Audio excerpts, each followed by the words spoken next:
Thank you for joining us on today's episode of Tax Matters. We are in the second phase of what has been described as East Lockdown. So how are you coping?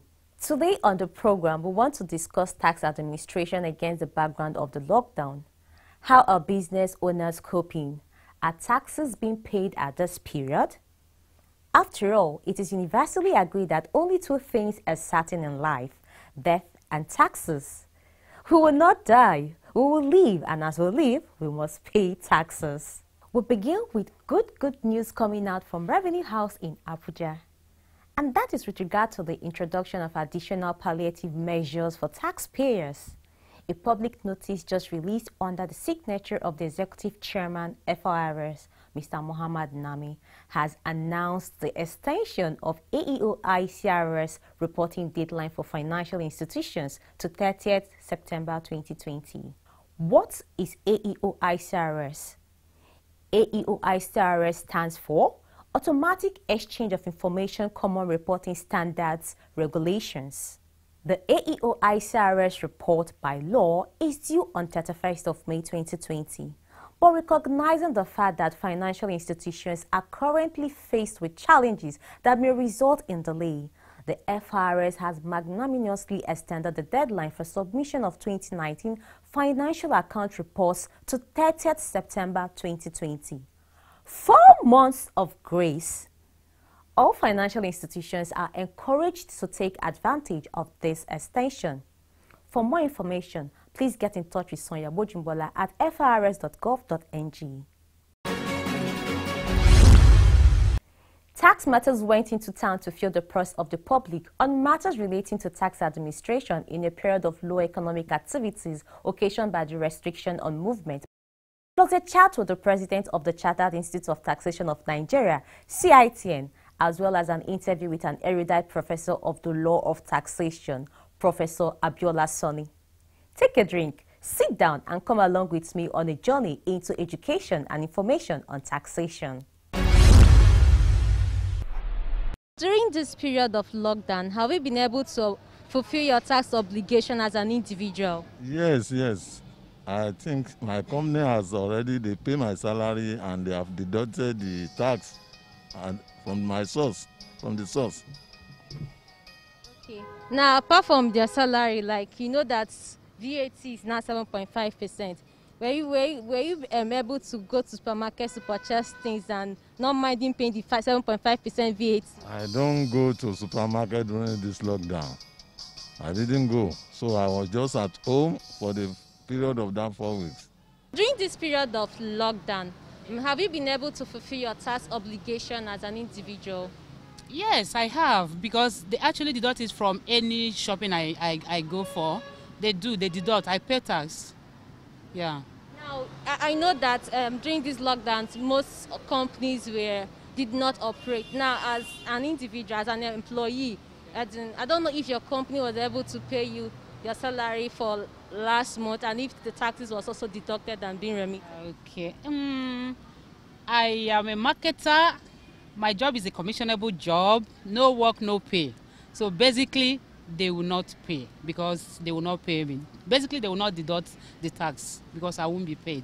Have you been able to fulfill your tax obligation during this period of lockdown? Oh, sure. I'm a public servant, and in the process of getting my salary, government deducts my tax. So it's a normal tradition. It's normal. So I don't need to go pay tax to anybody. Yeah, they deduct it from my salary. It was an Herculean task getting people to talk. Anyway, we must remind you that provisions are in place by the FRS and indeed state tax authorities for taxpayers to file and pay online without having to physically visit the tax office. And these provisions, these measures preceded COVID-19. Here are a few steps on what to do. Step 1. Visit www.remita.net and click on the Pay Taxes button. Step 2. Select the type of tax you want to pay. Step 3. For withholding tax and payee, click on the Click Here link to generate an upload file to populate and upload accordingly. Step 4. Complete the online paying form by imputing the payee TIN, amount to pay, and so on. Step 5. Select how you want to pay: bank branch, online card, internet banking, wallet, and USSD, or as a remitter registered user. Step 6. Complete your payment and a payment receipt will be generated, which can be printed online and also be sent to the specified email address. You see, it's as easy as ABC. Still on the matter of tax administration, in a period of lockdown, we spoke with the president of the CITN, Dame Olajumoke Simplis. The CITN has been in the news lately on the matter of giving relief to business owners. A very good day, Madam President. Good afternoon, Tax Matters. I'm happy to have you here again. And I want to thank you. I want to appreciate Tax Matters for keeping hope alive, especially on the issues of taxations. And in spite of everything, COVID, dwindling profit, dwindling business, we are still talking about tax. It is apt that we talk about taxation because at the end of the day, that is where we are coming back to. We are looking at issues surrounding tax administration within this period of the COVID-19 pandemic, which has caused the lockdown of businesses. And we have in our possession a press release of the CITN's recommendations and demand. Can you give us an overview of the Institute's recommendations? Now, our situation as an institute is such that we have been very happy all along. The last 4 years or so, you could see that the infrastructure for taxation has never been that good. We have structure in place where the institution of taxation is already being built, and people are already talking taxation. And that is why the Finance Act talked about so many things. Now it's like you want to run a race. You are on the mark, you are set to move, and then the officiating man said, stop. That was what COVID has done at this point. COVID has said, put a stop to what you have done. All those things that are in the Finance Act will have served perfectly the steps that we were taking up to that point and the steps we want to take up to now. But the coming in of COVID has shown us that things are not what we want them to be. So what do? We take a break. We look at what have we done. Now that the situation is like this, what do we want to do? And you know, the Institute is both for government, taxpayers, companies, medium, small, micro, and all that. So we are looking at a situation where, okay, government has done, I must commend the government, federal government and the state government, all the governments involved. I must commend them for the steps they have taken. But in terms of fiscal policies and monetary policies, yeah, we are doing very well. But at the end of the day, if the companies come back and there is no effective demand for their goods and services, they won't have profit to tax. So we are asking government, part of what we are asking government to do is, one, let us remove completely the issue of minimum tax.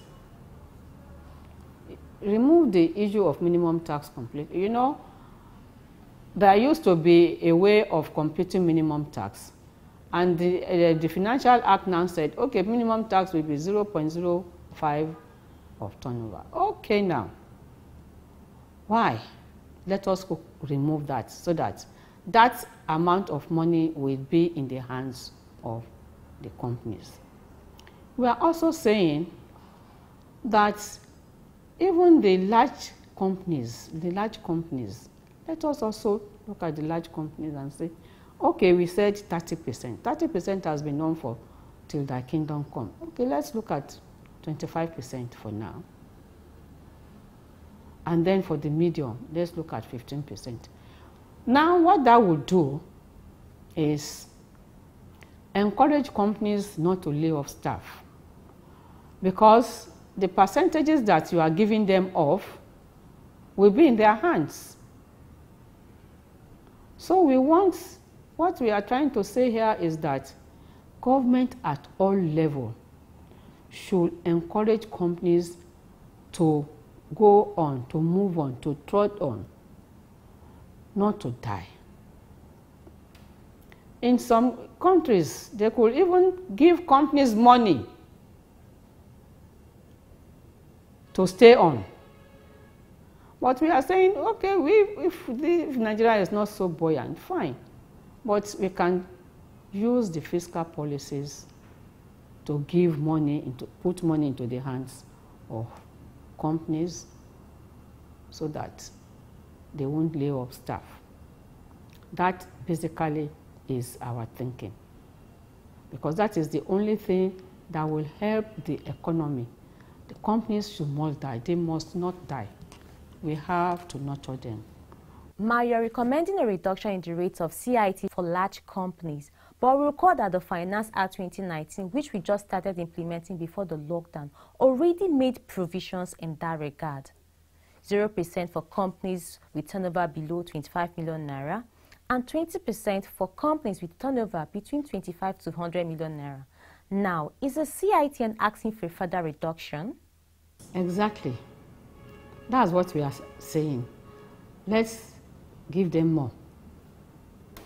Let's give them more. For now, it's not going to be forever. It's not going to be forever.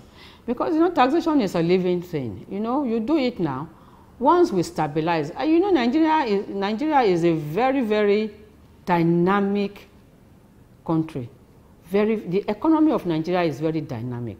I'm an incurable optimist. I can tell you that if things are done right, by December, things will be perfectly okay in this country.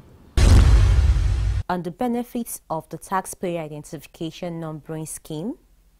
In actual fact, you see, I was telling a friend in Lagos State, and I said, if this country does not take advantage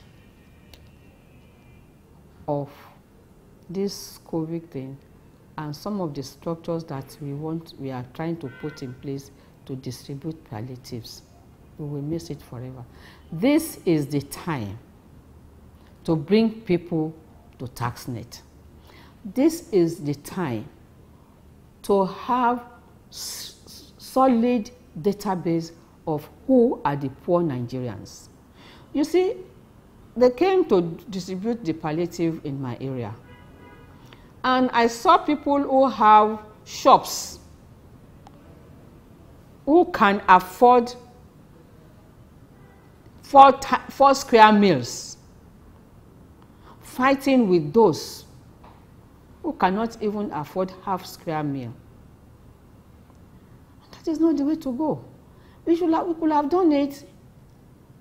Local government, wards, wards, council area, local government.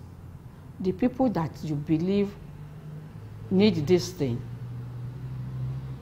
let us have their names, not just their names. You have their addresses, so you are able to identify. It's not just a mirage. You are able to identify. So, and the people that you want to, if it is money you want to give, those people that want to take money must have account.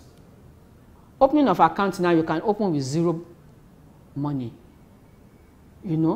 Tell them to go and open account and pay the money, after identifying them in their wards, in their local government. You identify them and then you tell them that you have been identified to receive 5,000 naira or 2,000 naira or 1,000 naira. Please let us have your TIN number and your account details. We are going to send it to your account. That way, you will have them captured, you will have the data. So the TIN, tax identification number, should have been used. If you want to take money, go and open account. And there's no way you will open account and you will not have TIN number. You will not have BVN. Those are the statistics we need. We ought to have taken advantage of all this, but we are not. We are not. We should. What will tax administration look like post-COVID? It's going to be more on internet. File your returns online. Do your payments online. You don't need a face-to-face. And it's interesting that even the states have imbibed this. Even the states. So you don't need to start leaving your office to go and file your returns. You file your returns online. If there are queries, they can query you online. You respond online. Them Simplies, thank you very much for your time. Thank you very much. I'm happy to have you with me. Thank you. It is gladdening to see that the FRS has already addressed some of the demands of the business community, as you can see in this advert. Okay, no problem. Thank you. Guy, what happened? This COVID-19 is not easy on my business, so my client just put the project on hold. Imagine that one of last week. They cancelled it. And I am scheduled to call my tax officer next week. What do I tell him? Relax. FIRS has it sorted already. That's why they issued palliative measures to cushion the effects of COVID-19 on taxpayers. Remittance of VAT, which used to be on or before 21st of every month, has now been extended to the last day of the month. FIRS also states that it's imperative that companies whose revenues are in foreign currency and personal income, tax returns for foreign affairs, non-residents, military and police, immediately check their website for important updates, as well as information on late returns penalty. All supporting documents can be submitted later to the tax office for all those who cannot access email facilities. There are lots more. From now till further notice, FIRS says all taxpayers can now take advantage of its simple, user-friendly and robust e-filing process to submit their documents online instead of visiting tax offices. Dedicated email addresses for each of the offices are available on their website, www.firs.gov.ng. Stay safe and comply with all the guidelines issued by the government so that together we can make Nigeria working again. This broadcast is powered by FIRS, Federal Inland Revenue Service. You are still on to Tax Matters. Professor Abiola Soni, Professor of Law, lectures at the Department of Commercial Law, University of Lagos. He is one of the leading lights in the area of tax jurisprudence. Professor Soni is with us to discuss tax administration in this period of COVID-19 pandemic. Professor Soni, thank you for joining us on Tax Matters. Thank you for having me, Amaka. Good to see you. We want to discuss tax administration within the context of COVID-19. What are the major issues, or what would you say are the issues this pandemic has thrown up? Thank you very much. The COVID pandemic is a global issue affecting virtually all facets of life, and taxation cannot be an exception.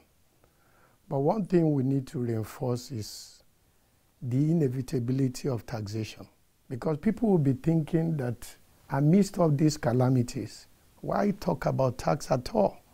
There are people who will say, what are these people talking about?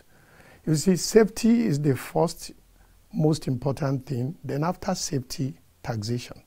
And that's why it is said that there are two certainties in this world, taxation and debt. So having said that, tax administration will continue. So in good time, in peace time, during pandemic, during war, during disaster, during depression, taxation is inevitable. So the tax administrators will leverage the instrumentality of taxation. There are people who have never received a call from the tax authority now who will do so. So people must get ready. And then the major effect on tax matters generally is that all the taxable activities are frozen, although there are a few exceptions. And by that I mean taxable events are reduced, except for few businesses or sector that are experiencing a boom, or what I call bonuses at this time. So there are sectors that are going to disappear. Who is flying at this time, for example.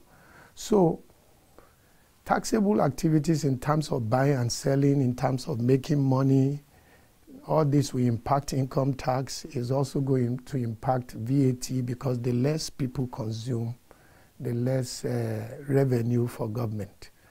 Then most importantly for me, maybe as a student of fiscal federalism, there will be less for us to share at the federation account. So the monthly meeting, we might get to Abuja very soon, and then there is little or nothing to share, which brings to the fore the need to decentralize taxing power and ensure that all taxing authorities are able to develop their potentials, so that at a time like this, they will hold their destinies in their hands.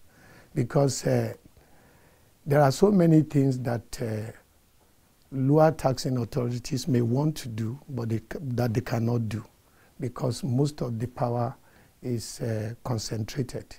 Then also there is going to be effect on people accessing the tax authorities. Until recently, when there is relaxation in the lockdown, people who wanted to pay cannot even pay. So offices of business owners have been locked, and also that of the tax authorities are locked.